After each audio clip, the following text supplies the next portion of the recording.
We've had a lot of fun getting here over the years. The world has changed, but the era which National Rescue has lived through has been quite exceptional. I remember those early days on the Kingston Bypass, out there watching Brabham and Cooper testing vehicles, thrashing up and down the measured mile while we sat there listening to our radios waiting for accidents to come up. I emphasise they were our radios, not those illegal police radios. We never used to use any of those sort of things. When Les and John actually purchased the business of Brian and Eddie, I wonder if they knew what they were letting themselves in for. In those days it was just the Coachworks, Cambridge Coachworks, and we had to go out and we had to fight for our work, because if we didn't go out there and nick the work, the other people in the area would do it, and that's how we got into recovery. That was the days of Baldock and Wheeler, the Boré brothers, Black Bob, and of course Mr. Shotgun himself, Maurice Eagle. Some of you will remember those names, won't you, Malcolm? The company's grown a lot since then. At one point we actually had 8 depots scattered around the country, but as most of you know, the trade has changed, and I guess to a certain degree so have Geoff and I, and these days we've diversified. We've given up being all over the country, concentrated on keeping it local, and we've gone into technology. We're actually on the internet, that's how technologically we've gone. I would also like to mention some others who will not be arriving, but perhaps are already here with us in the room.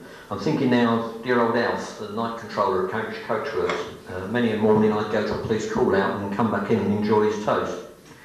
Young Cyril, probably the finest bloke that any of us lot will ever know, those of you who knew Cyril. Ian the painter, and of course Mr. Wendt.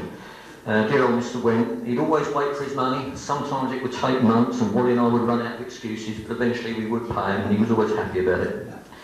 I think of other friends, Dave Batt and Roy Hastings, Lukey and Reddy, our 2 guard dogs, who some of you will remember, and of course dear old Mum, who kept brother Geoff and myself under control.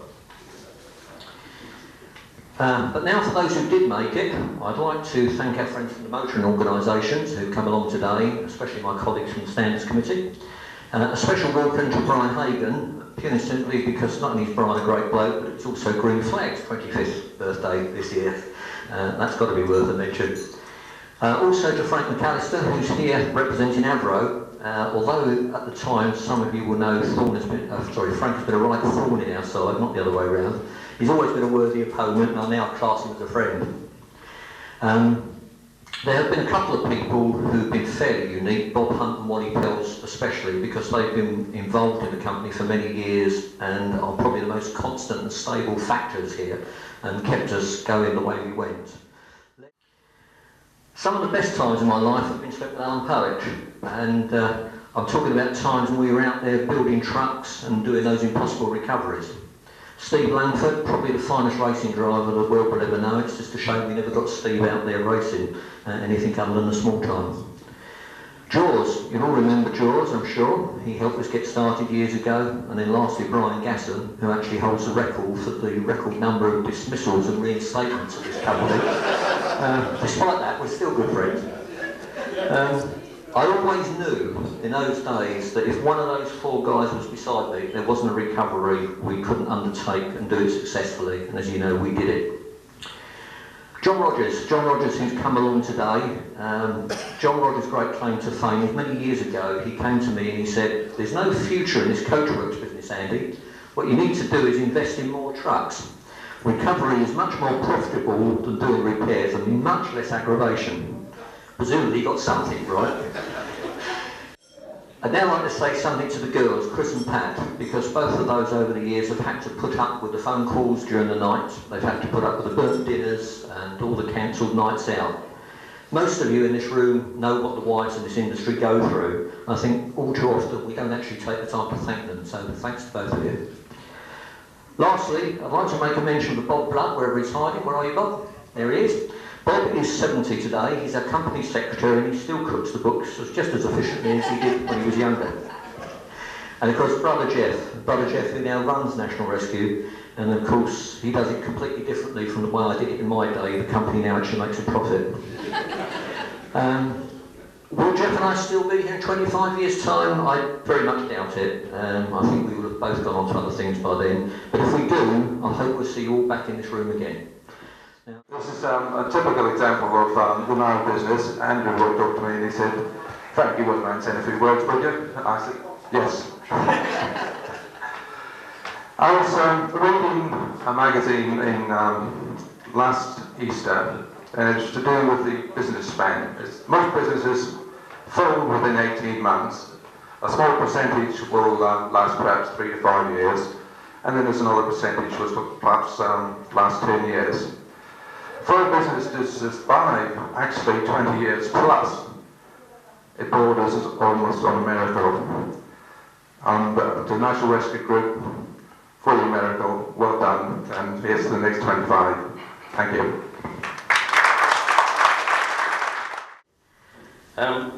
Vehicle recovery. Yes, it's about towing vehicles, but more important, it's about people. If you recover a car and it's got a damaged front wing, puncture, whatever, that can be repaired. To our customers, at best, they're late for where they're going. At worst, it could be a fatal accident, possible limp, or whatever. That's what our business is about. When I first met Andy, which was then Cambridge Coachworks, I was assigned by National Breakdown to go out and pick the cream people in the area. Brian did several as well, Bob Clark and myself went out. I was allocated to Cambridge Coachworks. I met Andy. I didn't meet Geoff at the time, but I met Andy. Last week I was looking through my old notes from there, and I remember writing that Cambridge Coachworks, which was later to be National Rescue, Andy Lambert, A. Lambert Esquire, very keen, very enthusiastic, but most important thing, he cared. The business cared. And Andy cared, and I know Geoff has since cared. And that's why it has been so successful. The whole industry is about that. Andy is one of the peers in the industry, and National Rescue are a company to be honoured and that we in the trade look up to. I'd really just like to, before saying anything else, read a message out from Sir Peter Masefield, the President of the Museum and past Chairman of the Museum Trust. Yesterday I spoke to him, and basically he's very sorry he's unable to be here today in person, but he sends his best regards and says the National Rescue Group has been a tremendous help to Brooklands Museum for many years, indeed at least right back to the formation of the Trust in 1987, and we remember all of their invaluable assistance with gratitude and wish you all every success for your 25th anniversary. Perhaps I also dare say the museum is possibly the biggest user of the famous "I've been rescued by National Rescue" sticker. Very few of our exhibits have, or don't have the stickers on them, and probably the most well-travelled sticker is the one that was stuck on the back of the Vickers Beamley that went to Australia back in the end of 94, and that's still on the aircraft today as it's now being prepared for the air show circuit in the UK. So I won't say any more now, except to express my personal thanks not only to Andy and Geoff and Paul Swift, but all National Rescue personnel, past and present, many of whom are here today. And again, without their enthusiastic and invaluable help, I'm sure the museum wouldn't be the success it is today.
thanks for coming, all of you, and here's to all of you, because you made National Rescue what it is. God bless you all. Thank you very much. Just about.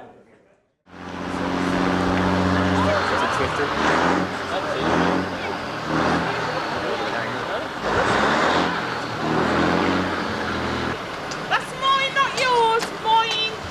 Oh.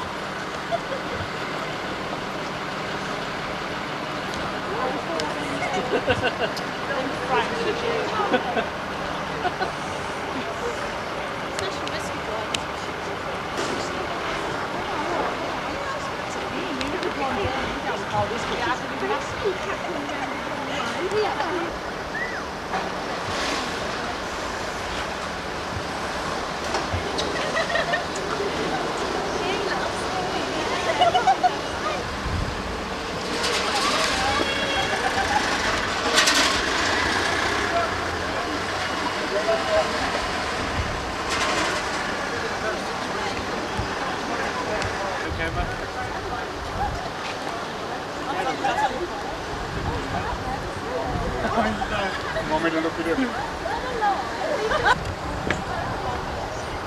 Oh God, piss off. But we got to put up with this every 25 years. You I'm not. don't know what you're doing, really.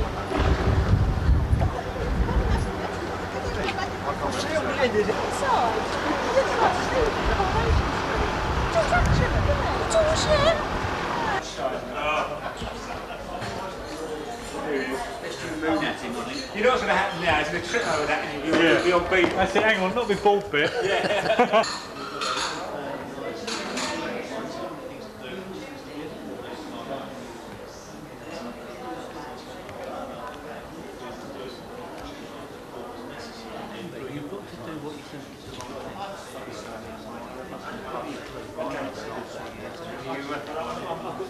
Relaxing. Things like you put aside from in the office. And I'll say to my chief client, well, Brian is smashing. He's got sound on the other end. I'm going outside to check some monuments, right? So get the car out to right for 4 hours and go check the memorials, make sure that one middle mason's on the right. Then go back again, half day out. Yes. Make it good, turn that good off.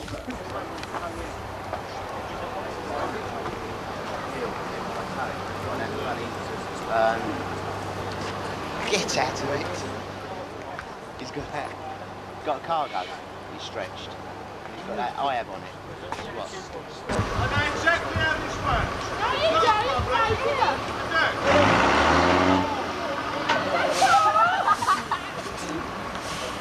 Drives like George Michael as well.